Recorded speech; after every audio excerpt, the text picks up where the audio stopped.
Hello and welcome to This is Gonna Sound Weird.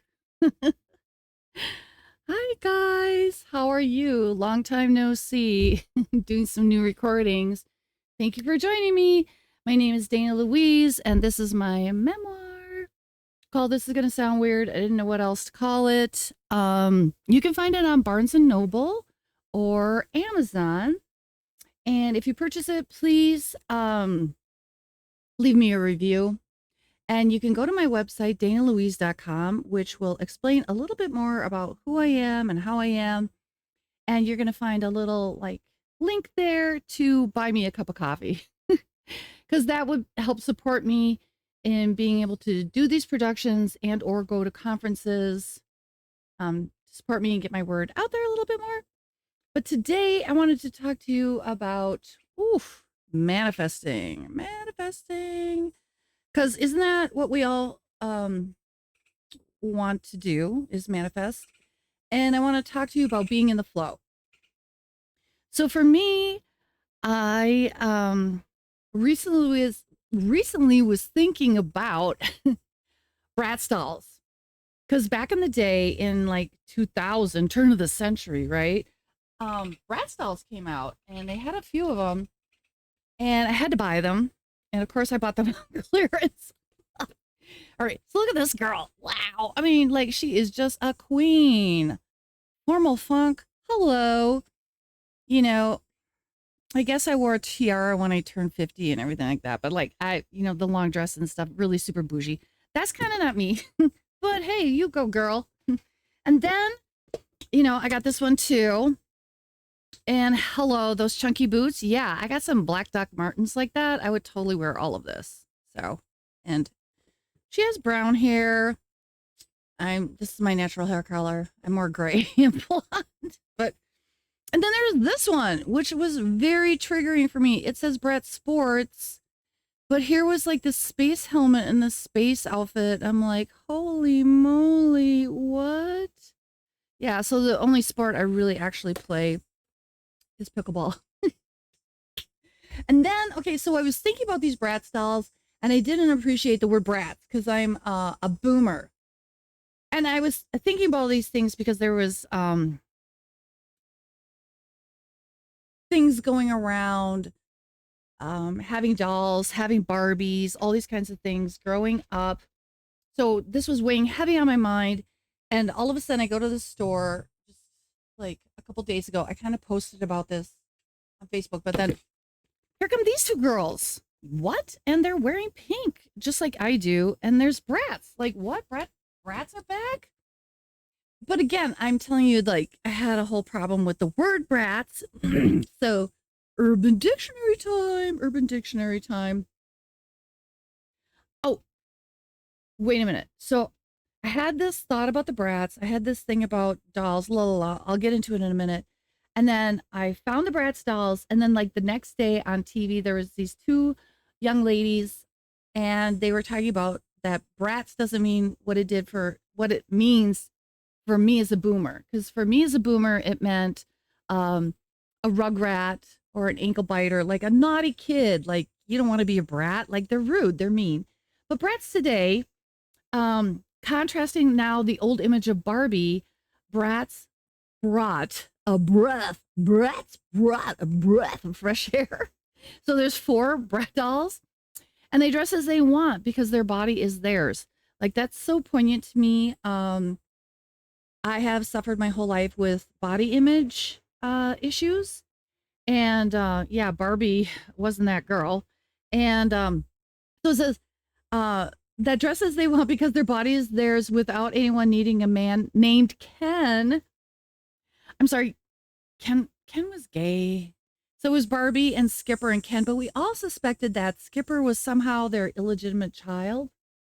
Anyway, and they invest their time and energy chasing their dreams together as best friends. Don't we all need best friends? So I super appreciated that. And it says what they should teach children nowadays without being judged as being, well, it's an S word, ends in Y, by others. And that kind of brings me to The fact that I wasn't allowed to have a Barbie growing up. My sister had Barbie and Ken and Skipper. So I don't know. In my household, it's like, well, she has them, so you can't have them. So I was able to have Midge, and I was pretty much more of a Midge girl because look at this chick. I mean, did Barbie ever dress like that? Did Barbie have this kind of makeup? I don't think so. So Midge was my girl, man. And and then I was also given Twiggy.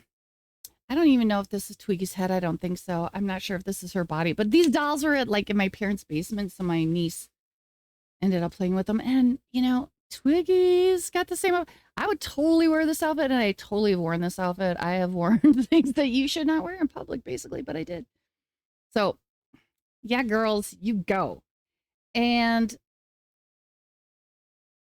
I'm glad I didn't have Barbie. This is a lot more fun.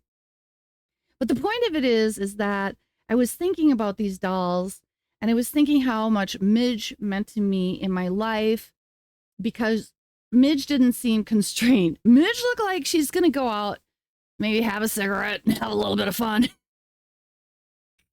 you know, Hanging out, having a good time. She's not looking to be, whatever, a veterinarian or whatever Barbie did.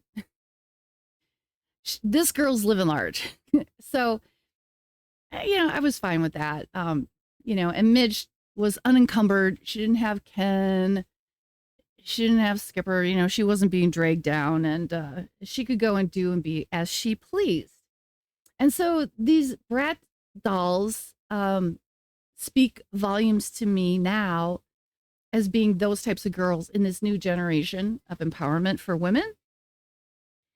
But the main point is that I was thinking about it, and then Spirit, it was weighing heavy in my heart, and Spirit brought this all up and brought Brat dolls back. I mean, like quarter of a century later, who knew, who thought? And here they were on clearance wearing pink, having some big chunky boots and really good clothes and all that kind of stuff.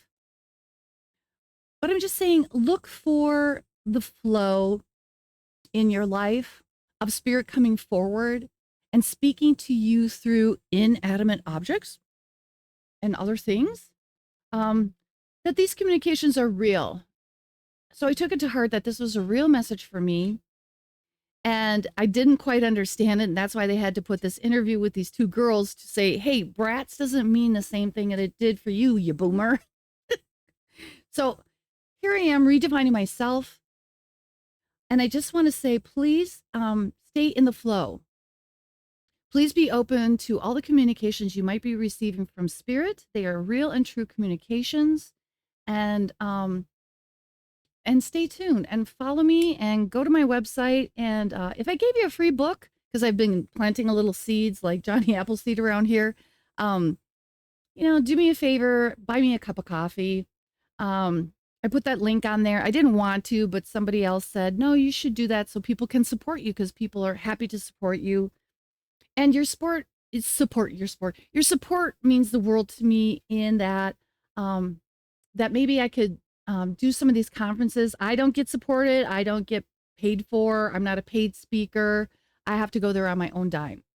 So that's pretty much then an impossibility for me. So I'm trying to get out there with full disclosure of who and how I am. And I hope that that supports you as well. So little cups of coffee between friends, that would be amazing. So thank you so much. Stay in the flow, you guys. Go with the flow, and we'll talk soon. Bye.